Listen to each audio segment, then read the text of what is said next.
Bonjour à tous et bienvenue sur ma chaîne YouTube. Aujourd'hui, je vais vous parler du Nada Yoga, yoga du son, Kesako, le Nada Yoga, Kesako, le yoga du son. On fait des postures en chantant ou sur la musique. Allez, on va aller découvrir ce que c'est pas très connu. Donc, on va vous faire découvrir tout ça. À tout de suite.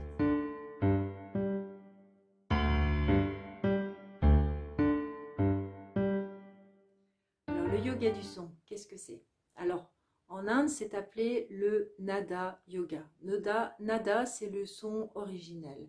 Donc, l'objectif du yoga du son, c'est vraiment de vous faire retrouver votre son originel. Alors, qu'est-ce que c'est que le son originel? Puisque finalement, nous, euh, on entend beaucoup nos émotions, on entend beaucoup notre corps lorsqu'il s'exprime et qu'il est douloureux, et on entend beaucoup nos pensées. Et derrière tout ça, qu'est-ce qu'il y a? Eh bien, c'est ce que se propose de vous faire découvrir le Nada Yoga. Alors, c'est une très vieille discipline qui est très peu enseignée en France, et en l'occurrence, celle dont je vais vous parler et que j'ai apprise et que j'enseigne, c'est une discipline qui utilise un harmonium indien.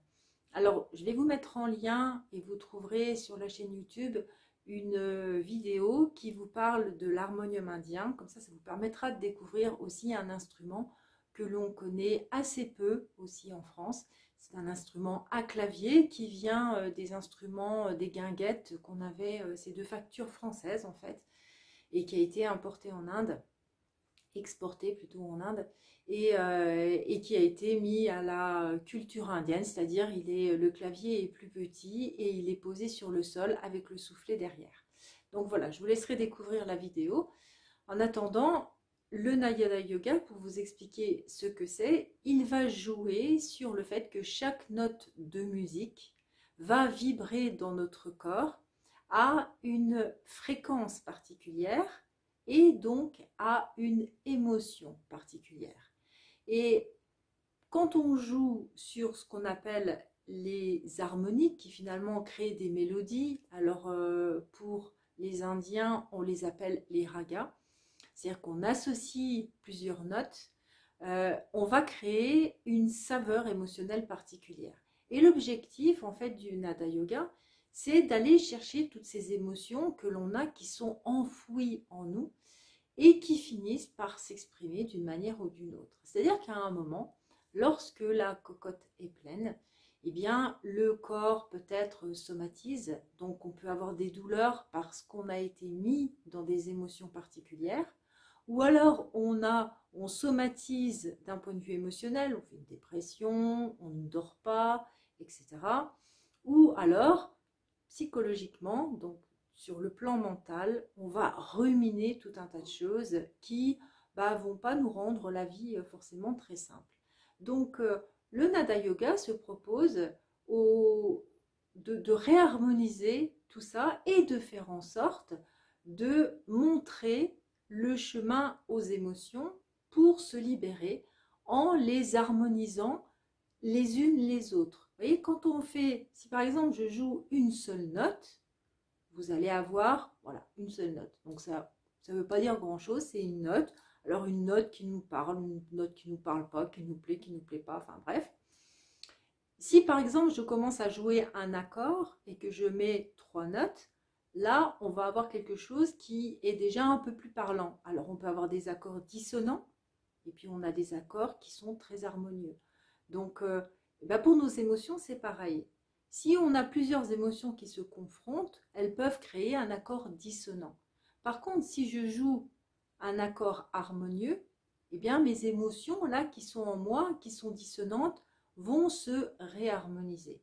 Et plus je joue de notes, et plus je donne la possibilité aux émotions qui sont à l'intérieur et que je cache en fait et que je ne veux pas et qui de temps en temps explosent, je leur donne la possibilité tout doucement de se mettre à vibrer et puis ensuite de s'harmoniser en ajoutant d'autres tonalités, en fait, d'autres notes qui vont permettre de créer une mélodie ou une harmonique qui est harmonieuse, hein, voilà, et qui va me permettre de me réaccorder. Alors, comment ça se passe lorsqu'on pratique le Nada Yoga? Alors, au départ, on travaille sur 3 grands points. C'est-à-dire qu'on a des gros nœuds. On a un gros nœud dans le ventre, on a un gros nœud dans le thorax et on a un gros nœud dans la tête. Alors, le ventre, tout ce qui est somatisation physique, le thorax, tout ce qui va être émotionnel et la tête, tout ce qui est psychologique. Donc, on va travailler sur ces grands points et on va faire travailler sur des accords. Donc, on va travailler 3 notes. Donc, on va faire vibrer un peu tout ça et puis s'arranger pour que ce qui est dans le ventre monte, ce qui est en haut redescende. Voilà, commencer à bouger un peu tout ça et à faire en sorte que ce qui est désagréable se réharmonise. Et puis progressivement, on va rajouter des notes. C'est-à-dire qu'au lieu de jouer 3 notes, on va jouer sur une octave, c'est-à-dire 7 notes. Et puis, on va monter aussi les octaves. Donc, on va faire un peu de l'octave basse, un peu de l'octave haute. Et on va jouer sur plusieurs notes. Et on va faire comme ça des mélodies. Et ces mélodies, elles vont aller chercher à l'intérieur de nous, plus profond, plus au-dessus. Et ça va nous permettre de recréer des circuits énergétiques qui vont fluidifier tout cet état émotionnel que l'on a en nous. Ensuite, dans le Nada Yoga, il y a la dimension du chant. Alors, pourquoi le chant? Alors, vous allez me dire, ah oui, alors moi, je ne sais pas chanter, donc du coup, le Nada Yoga, ce n'est pas fait pour moi. Et bien justement, le Nada Yoga, il n'est pas fait pour des gens qui savent chanter, mais il est fait pour que nous puissions exprimer notre voix. Voilà. Parce que la plupart du temps, finalement, notre voix, on ne la connaît pas. Quand on est dans un état émotionnel de stress, par exemple, on a souvent la voix qui est plus aiguë. Si je suis triste, j'ai la voix qui est plus basse. Mais alors, où est-ce qu'elle se situe, ma tonalité, à moi? Donc, dans le chant, en fait, on va commencer par exprimer nos émotions. Et c'est en commençant à faire des bourdonnements comme des ou ensuite des voyelles a, o, qu'on va commencer à fluidifier toute cette partie-là du corps qui va nous permettre de nous libérer de certaines émotions. Les émotions, on les libère en s'exprimant. Alors parfois, on s'exprime de manière un peu dure, surtout pour les autres, et puis aussi pour nous. Et parfois, on s'exprime de manière plus fluide. Alors, ce qu'on va chercher à faire dans le Nada Yoga, c'est de ne pas attendre que la cocotte minute, elle déborde pour exprimer tout ce qu'on a exprimé, mais plutôt de laisser s'exprimer progressivement avec l'aide du son, avec l'aide du bourdonnement, avec l'aide des voyelles, avec l'aide des chants, tout ce qui, émotionnellement parlant, nous encombre, et puis le transformer au fur et à mesure, au fil que je le libère. Voilà, c'est peut-être pas très français ce que j'ai dit là. Au fil du temps, donc plus je chante et plus je libère, et plus je m'apaise. Donc voilà. Alors, pourquoi est-ce qu'on devrait, ou alors est-ce qu'on, pour quelle raison est-ce qu'on pratique le Nada Yoga? En fait, moi j'ai envie de vous dire, quand on est hypersensible, personnellement, je suis une personne hypersensible et mes émotions m'ont beaucoup encombré dans ma vie. Et le yoga a été une manière pour moi de les maîtriser, de les gérer, mais néanmoins, c'était toujours un petit peu compliqué pour moi finalement de faire preuve de discernement quand j'étais submergée par des émotions. Et le Nada Yoga a été pour moi vraiment la clé de tout ça, parce que la musique réaccorde.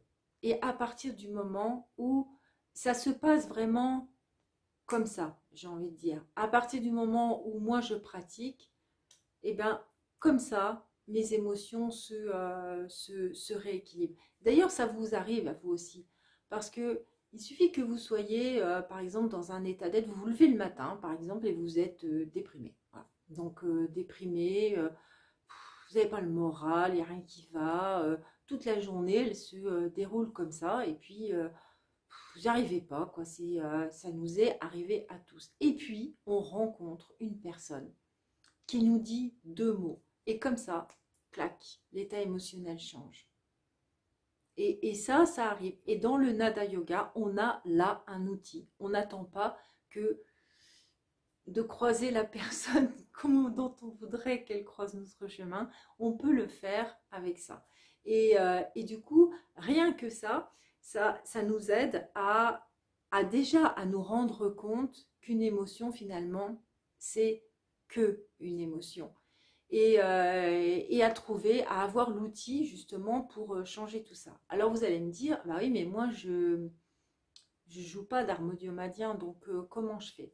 Alors, quand on fait des pratiques de Nada Yoga, moi je propose que les gens aient leurs enregistrements. Alors bien sûr, il faut pratiquer avant, vous enregistrez à ce moment-là, et du coup, vous avez des supports de travail, vous, pour chez vous, retrouver de l'apaisement, travailler sur telle émotion, ou sur telle émotion, ou sur telle émotion. Voilà. Donc, la musique a été pour moi vraiment un levier de libération émotionnelle, de stabilisation émotionnelle. Et puis, je vous encourage vraiment à essayer et à ressentir, à vibrer. Hein. C'est vraiment un véritable voyage que l'on fait lorsque l'on se laisse transporter par les notes de musique. Et puis c'est beau et c'est harmonieux. Et puis surtout, ce qu'on découvre vraiment, c'est la joie. La joie, parce que la musique procure de la joie et que le fait d'être réharmonisé, le fait d'être en phase avec son être, ça procure de la joie. Voilà. Eh bien écoutez, merci d'avoir suivi cette vidéo jusqu'au bout. N'hésitez pas à poser des questions, mettez en commentaire. N'hésitez pas à me joindre aussi si vous avez voilà, besoin du moindre renseignement. Je suis là pour vous écouter, je suis là pour vous répondre. Et puis, si cela vous intéresse, sachez que j'enseigne dans l'Est de la France, mais j'ai la possibilité aussi d'enseigner en ligne. Et donc, voilà, si vous voulez découvrir, si vous voulez travailler, si vous voulez plus de renseignements, je suis là. Voilà, et bien je vous souhaite une belle soirée, une belle journée, un beau week-end. Et je vous dis à très bientôt. Merci de votre écoute.